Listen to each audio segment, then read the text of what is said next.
நம்முடைய கேப்டன் விஜயகாந்த் அவர்களினுடைய நினைவை போற்றுகிற நாள் இன்று.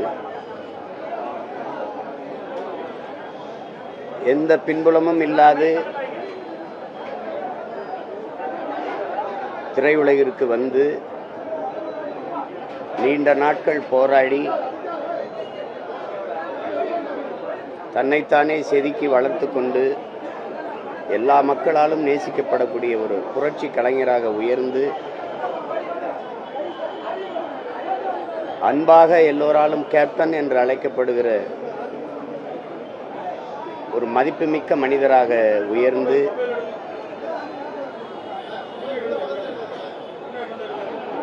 எளிய பின்புலத்திலிருந்து வந்ததனாலேயே எளிய மக்கள், உழைக்கும் மக்கள், பசியோடு இருக்கிற பாட்டாளி மக்கள் மீது அதிக பாசம் கொண்டிருந்தவர். தன்னுடைய வருவாயில் ஒரு பகுதியை படிக்க வசதியில்லாத மாணவ பிள்ளைகளுக்காக செலவழித்தவர். பிரச்சனை என்று வருகிற போது அவர்கள் கொடுக்கிற மனுக்களை வாங்கி கொண்டு அவர்களுக்கு இயன்றவரை உதவியவர். என் போன்றவர்கள் அருகிலிருந்தே அதை நாங்கள் பார்த்தவர்கள். தான் கஷ்டப்பட்டு வந்தது போல கஷ்டப்படுகிற நடிகர்களுக்கெல்லாம் தன்னுடைய படங்களில் வாய்ப்பு கொடுத்து வளர்த்து அழகு பார்த்தவர். வாய்ப்பு தேடுகிற வாய்ப்பற்ற புதிய இயக்குநர்களுக்கு வாய்ப்பு கொடுத்து வளர்த்து விட்டவர். குறிப்பாக திரைப்பட கல்லூரியில் படித்த மாணவர்களை திரையுலகில் கொண்டு வந்து அடையாளப்படுத்தி மிகப்பெரிய ஆளுமைகளாக வளர்த்து விட்டவர். அண்ணன் ஆபாபானன், அரவிந்தராஜ், அருண் பாண்டியன், ராம்கி போன்றவர்கள் எல்லாம் இன்னைக்கு மிகப்பெரிய அடையாளமாக இருக்கிறார்கள் என்றால் அது யாராலும் மறக்கவோ மறுக்கவோ முடியாது. அது கேப்டன் அவர்களால் தான்.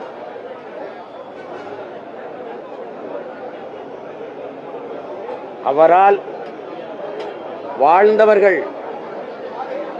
நிறைய பேர் உண்டு. ஆனால் அவரால் வீழ்ந்தவர்கள், தாழ்ந்தவர்கள், அழிந்தவர்கள் என்று ஒருவர் கூட இருக்க முடியாது. அப்படிப்பட்ட ஒரு மகத்தான மாமனிதர் நம்முடைய கேப்டன் விஜயகாந்த் அவர்கள். எல்லோரோடும் சமமாக அன்பாக பழகக்கூடியவர். படப்பிடிப்பு தளங்களிலும் சரி, பொது இடங்களிலும் சரி, யாரை சந்தித்தாலும் சம உணர்வோடு சம அன்போடு சந்திப்பார்.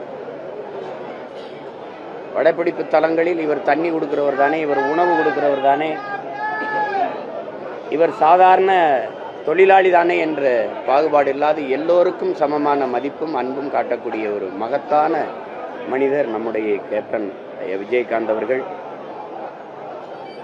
இந்த மண்ணுக்கு மக்களுக்கும் ஏதாவது நல்லது செய்ய வேண்டும் என்கிற பேராவலில் தேசிய முற்போக்கு திராவிடர் கழகம் என்ற ஒரு அரசியல் அமைப்பை தொடங்கி, அதுவும் ஆளுமைகளாக இருந்த ஐயா கருணாநிதி அவர்கள், அம்மா ஜெயலலிதா அவர்கள் இருக்கிற போதே எதிர்த்து இருவரும் இருக்கும் போதே அரசியல் கட்சி தொடங்கியவர். அவருக்கு பிறகு நாங்கள் வந்தோம். நாங்கள் மட்டும்தான் அந்த இரண்டு பெரிய ஆளுமைகள் இருக்கும்போது அரசியல் கட்சி தொடங்கி வந்தவர்கள். அதில் முதல் தேர்தலிலேயே 8 விழுக்காடு தொட்டு அங்கீகாரத்தை பெற்று முதல் தேர்தலிலே நின்ற இடத்தில் வென்று சட்டசபைக்குள் சென்று சாதித்தவர். பிறகு அடுத்த தேர்தலில் வென்று எதிர்க்கட்சி தலைவராக இருந்து திறம்பட செயலாற்றிய பெருந்தகை நம்முடைய கேப்டன் அவர்கள். அவரை பற்றி பேசிக்கொண்டே இருக்கலாம். அவ்வளவு இனிமையான நல் நினைவுகள் அவரோடு பழகிய எல்லோருக்கும் இருக்கும். அப்படி ஒரு மகத்தான மனிதரை நாம் இழந்திருப்பது என்பது மிகவும் துயரமானது. இன்னும் ஒரு 10 ஆண்டுகள் அவர் இருந்திருப்பாரேயானால் தமிழகத்தில் ஒரு மிகப்பெரிய மாற்று அரசியல் ஆற்றலாக அவர் வளர்ந்திருப்பார், உருவாகி இருப்பார். அதை தமிழ்நாடும் தமிழ்நாட்டு மக்களும் இழந்து விட்டார்கள் என்றுதான் நாம் சொல்ல வேண்டும்.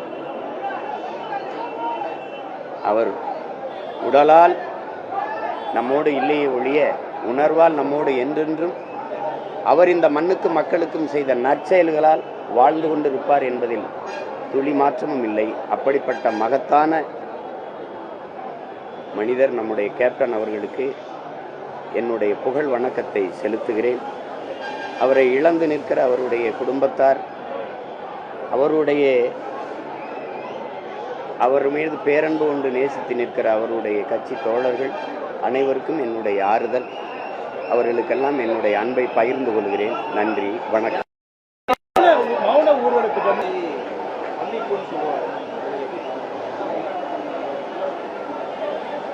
மன்னிக்க கூடாது அப்படிங்கிறதுல இல்லை, அதாவது தவறே நடக்கக்கூடாதுங்கிறதுல இருக்கிற எதிர்பார்ப்பின் வெளிப்பாடு தான் எனக்கு பிடிக்காத வார்த்தை மன்னிப்பு.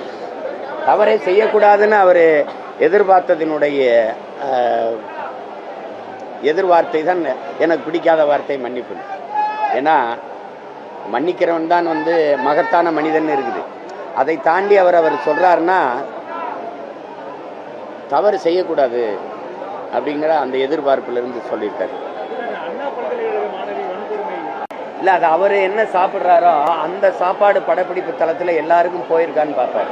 தன்னோட நடிக்கிற சக நடிகர்கள் மட்டும் இல்லை, படத்தில் பணியாற்றுகிற கடைநிலை ஊழியருக்கு கூட அந்த உணவு போயிருக்கான்னு பார்ப்பார். அது காரணம் அவருடைய ஆகச்சிறந்த மாண்பு கொண்ட மனிதர். அதனால தான் அவர் தன்னை போல எல்லோரையும் நேசிக்கக்கூடிய ஒரு பண்பாளர். அதுதான் நாங்கள்லாம் நெருங்கி பழகியிருக்கோம். உதவியை இருக்கிற நெருங்கி மேலே பேரன்பு கொண்டவர் அவர். நாங்கள் கேப்டன் ரொம்ப செல்லமாக அன்பாக அழைக்கக்கூடிய பிள்ளைகள். அது நான் அருகிலிருந்து பார்த்தேன். அவர் படப்பிடிப்பு இல்லாத நாட்களில் வீட்டில் அலுவலகத்திலிருந்து மனுக்களை வாங்கி தன்னுடைய உதவியாளர்கிட்ட கொடுத்து என்னென்ன பிரச்சனையோ அதெல்லாம் தீர்க்க சொல்வார். அவரால் படித்த ஐஏஎஸ் ஐபிஎஸ் இன்னைக்கு ஆயிரக்கணக்கான பேர் இருப்பாங்க, யாரும் அதை மறுக்க முடியாது. இப்போ எங்கள் ஐயா சைதை துரைசாமி அவர்கள்லாம் ஒரு அமைப்பு வச்சுருக்காங்க, மனிதநேய அறக்கட்டளை. இவர் எந்த அமைப்புமே இல்லாத பல பேரை படிக்க வச்சு உயர் அதிகாரிகளாக உயர்த்தி விட்டது. அதை நீங்கள் பார்த்துருப்பீங்க. அவர் மரணித்திருக்கிற போது அவர்கள்லாம் அவருக்கு வணக்கம் செலுத்துறதுலேயும் நீங்கள் தெரிஞ்சிருப்பீங்க.